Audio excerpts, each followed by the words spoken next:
Сәлем достар, біз қазір сәбіз салат жасайтын боламыз. Менде примерно 500-600 грамм сәбіз және де бір пияз керек болады, тұз, паприка керек болады. Арнайы сәбізді мынандай теркадан өткізіп аламыз. Сәбізімізді теркадан өткізіп алдық, пиязымызды турап алдық. Бұны қазір қызып тұрған майға қуыратын боламыз. 60-70 грамм май құйып қуырамыз. Одан кейін қазір бір қасық қант салам и мынандай уксусты көрсетіп тұрмын сіздерге. Мынау менде рисовый уксус, бұл 6%. Осындай қоссаңыздар болады. 2 қасық, сосын паприка и тұз қосамыз. Міне 2 қасық тұз саламыз бірінші. Одан кейін 1 қасық қант саламыз. Енді кішкентай ложкамен. Паприка саламыз тоже кішкене. Примерно жобамен 1 чайный ложкадай ғой. И міне рисовый уксустан 1 чайный ложка құйсаңыздар болады.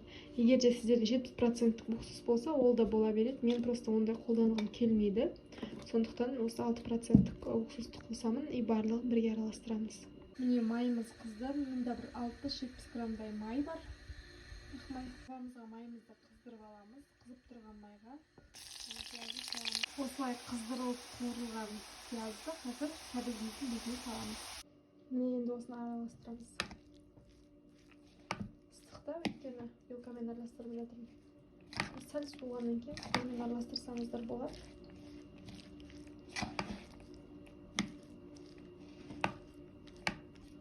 Осылай чеснокты салып араластырамыз. Егер сіздерде чеснок кезетін болса, онда тіптен жақсы, ал жоқ болса, осылай майдалап турасаңыздар болады. Осылай бетін жауып, тоңазытқышқа саламыз 1-2 сағатқа. 1-2 сағатта, міне қараңыздар, су шықты уже. 1-2 сағатта жаңағы әдемі болып, дәмі келеді, яғни приправаның барлығы сәбізге сіңеді.